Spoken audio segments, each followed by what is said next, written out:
Cardano has been a beacon in the crypto space, steadily growing its ecosystem, but lately dark clouds have gathered and the price has dipped lower than 38.65 cents. Is this just a temporary dry spell, or are we witnessing the roots of Cardano withering away? But fear not, Cardano fam. Before you abandon ship, let's carefully examine the technical indicators to understand the cause of this price drop. Is this a harsh correction or a sign of deeper trouble? We'll separate the FUD from the facts, the overreaction from the measured analysis, and equip you with the knowledge to navigate the crypto landscape. Let's get into it. First, let's look at these important moving averages. The white line is the 200-day EMA, a crucial indicator for understanding the long-term trend. Generally, when the price is above this line, it signals a bullish trend, and when it's below, it's a bearish sign. Next, we have the blue line, which represents the 50-day EMA, and the yellow line, which represents the 50-day SMA. These moving averages help us gauge the medium-term momentum. Notice how the price action interacts with these lines. It often provides valuable trading signals. So for Cardano, we can see that the price action is currently lower than our 200-day EMA, indicating that we are in a bearish trend to the downside at the moment for Cardano's ADA. We can also see that we are lower than the 50-day simple moving average, the yellow line coming through the chart, and of course the 50-day EMA, the blue line coming through the chart. This is unfortunately a very bearish place for Cardano to be at the moment. So basically we can see that the short-term 50 SMA, 50 EMA is lower than the longer-term 200 EMA. So again, we can see that short-term price action is lower than longer-term price action, and the current price is lower than the short-term and the long-term price action. Basically, what I'm saying, guys, is that from a traditional way of analyzing the market, Cardano's in a really tough spot. Now, just because price is lower than the moving averages doesn't mean it's always going to be the case. For now, what we're going to be doing is we're going to be taking key points of reference when it comes to the 50 SMA, the 50 EMA, and the 200 EMA, and looking for clean breakout situations. At the moment, with the price action being where it is, it doesn't look too great for Cardano on the shorter to medium term. And I will go through some of the other indicators in a moment to kind of share my thoughts on those. But for the EMAs, the SMAs, unfortunately, things are not looking so good. But here's where it gets really interesting. Let's talk about the potential bearish impulsive pattern we see forming right now. The 5-wave impulsive pattern is a classic trend pattern in Elliott wave theory, indicating a medium-term bearish move. Let me show you what I can see here for Cardano. Now, the 5-wave impulsive pattern for Elliott wave theory is what they call a 5-3-5-3-5. Okay, what this indicates to us is a clear structured move to the downside. They call it a 5-3-5-3-5 because that is the internal wave count of what is going on internally inside it. So you have 5 waves down followed by 3 waves up, 5 waves down followed by 3 waves up, 5 waves down again. Okay, so if I draw this on, we have a little wave, or 5 waves inside the wave 1. We have a 3-wave correction going into the wave 2. We have another 5-wave correction here going down into the wave 3. We then have another 3-wave correction going to the upside, followed by an additional 5-wave move to the downside.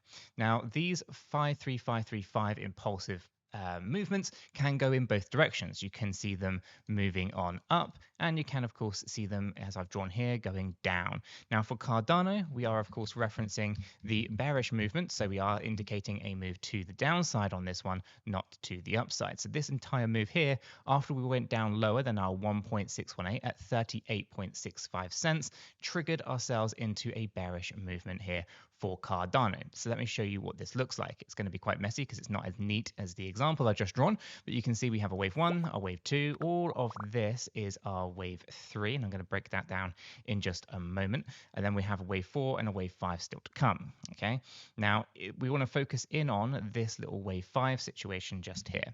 Okay, so if we break this down, we can see that we have a wave 1, wave 2, wave 3, wave 4, all of this is the wave 5. Okay, and if I take that off, we can see that inside this little area right here, we have ourselves at the wave 1, the wave 2, all of this is the wave 3, 4, and then 5. So you can see that we're getting some overextensions. Now, there are some positives that we can take from this because nothing is as clean as it needs to be in this example. I don't like the way that this is currently structured out, and it makes me feel that maybe we're not in an impulsive movement, even though we've hit some of those trigger points, specifically at at 38.65 cents, and we might actually find ourselves in more of a zigzag pattern. Now, a zigzag pattern is something that has a 5-wave count like this, followed by a 3-wave correction to the upside, followed by an additional 5-wave move to the downside. This is a zigzag pattern because it mimics the idea of impulsion, but it's actually a correction that is short term, and it's an A, B, and C structure like so, and it's called a 5-3-5. Okay, and this is something that would basically stop at between 1 and 123.6 times the wave A. So the C wave does not go down to that 1.618. So this is why I say that I'm not liking the current structure, because the current structure did go down deeper than 1.618 at 38.65 cents. Now, I know a lot of this is confusing for anyone who doesn't understand. There's a lot of kind of rules and ways to kind of analyze the market. Elliott wave theory is not the easiest thing to understand, but taking a look at this, there are a few things that I find quite interesting, specifically this area that we're in right now. So I'm going to go ahead and measure the distances here, and I just want to do some sense checks, right? So we can see down here that we almost have come down and not quite. 30, let me go ahead and just do a quick sense check on this, because I want to make sure this is as accurate as we possibly can make it. So our swing high here is at 51.06, and so I'll go ahead and put this on 51.06, meaning that our 1.618 is at 35.64. We wicked down to 35.75. So we haven't really hit the trigger point for this to be an impulsive move just yet. It's not to say that it can't happen, but it is a very interesting one to see. So although technically speaking, we can see this as an impulsive breakdown with an overextension into that 5th wave, wherefore we get into a relief rally and then see an additional move to the downside. Because although this can be a 5-3-5-3-5 in this move here, on a macro scale, I look at this as an A, B, C structure like so. Okay, so although we end up with that kind of 5-wave pattern as I drew at the beginning here, 1, 2, down here 3, 4, and 5, that is just going to be your A wave. Okay, then we have a 3-wave correction or relief rally to the upside. That is your B wave, and then this gets followed up by a 5-wave move. Now, alternatively, the other way of looking at this is still to kind of think about a 3-wave movement, but that 3-wave movement is happening inside here, or better still, even a W, X, Y, X, and Z pattern, which basically is a triple zigzag pattern. Okay, so you end up with those 5-3-5s, but 3 of them all stacked together. So it's going to be interesting to see how this plays out. Now, when it comes to everything that's going on here, the targeted range that we've been kind of talking about for a while is between 33.83 and 37.49. The broader targeted range is on the low of 25 cents to 42 cents, right? So there's a lot of key things here when it comes to our targeted range. We're right inside that area where I do think we're going to start seeing reversals. But for now, as it stands, there's a couple of different ways that this can play out. Both of those situations are kind of very similar. They aren't telling us that we have significantly further to the downside before we have a relief rally. Okay, so a lot of things to kind of consider here. One of the things that we want to be really focusing in on is, of course, the area of the targeted zone, the area of support that we're currently finding. And this is quite broad at 25 to 42 cents, but refined down to a bit of a smaller range between 30 and 37, and then refined once again between 33.83 and 37.49 cents. And these are the key areas, in my opinion. We're closely watching this zone because it's likely where the bearish momentum could start to fade, and we might see some buying interest. So let's analyze some of the support and resistance areas then. So here we have this previous area of resistance. It's currently sat between 38.86 and 40.95 cents. This was an area where we saw previous resistance back here in November of 2023. Now, if I pull this across, you can kind of see that this was acting as support over here on a wick to the downside on the 13th of April. And well, we've now lost this as an area of support. And so it becomes and turns back into resistance here for Cardano. Okay, so we want to be aware that this is the area where we're currently finding ourselves with some resistance. Now, where are the support levels? Well, it's not a coincidence that the same kind of support levels at the moment are right where we found a bit of support briefly here for Cardano. Okay, so let's go ahead and just pull this across. I'll snap this into place. There we go. And pull this across here. You can see that this happens to coincide with our kind of targeted, our refined targeted range, basically between 34 and 35.66 cents. Okay, so this is an area of interest because this is where we are finding support, and we obviously see the resistance a little bit higher in that price chart as well.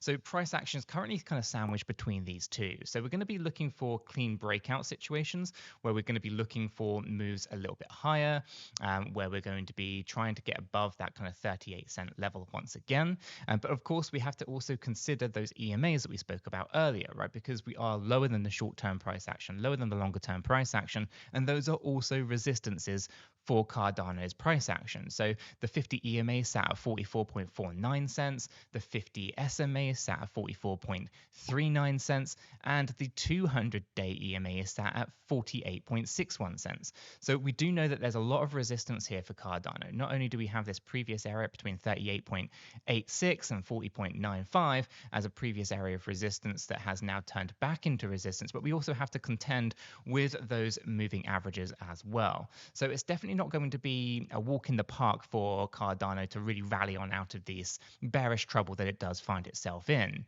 But on the flip side of this, the entire market has been negatively impacted, and it's not just Cardano that's seen this negative price action.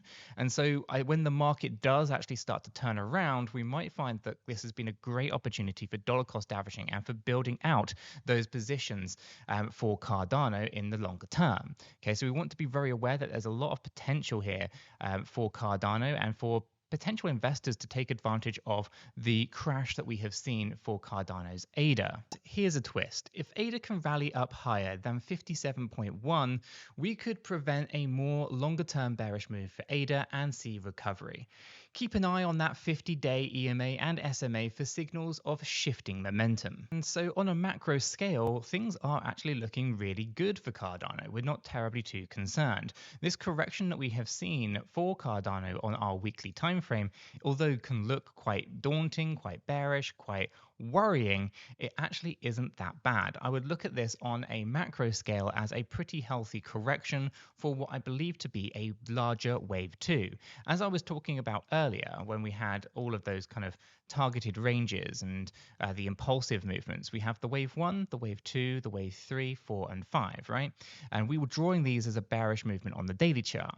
Now, on the weekly chart here, we were actually looking at this in a bullish light because we do have ourselves a wave 1, a potential wave 1 anyway, with a 5-wave move to the upside, and what I do believe could be a correction here of a W, X, Y, X, and Z pattern inside a wave 2, okay, on this weekly time frame. Let me go ahead and show you this down here so you can see we have the 5-wave move to the upside, and what's going on right now could be a W, X, Y, X, and Z, indicating that this is a great place for us to be accumulating. Now, when it comes to wave 2s, they typically are quite deep corrections that we need to be very aware of, and they're a huge opportunity. Basically, you usually see price dropping down between 50 and 88.2, right? And you can see that this is exactly what I've drawn on the chart here, okay? We are talking about the price being between 25.66 cents and that slightly higher range at 42.31.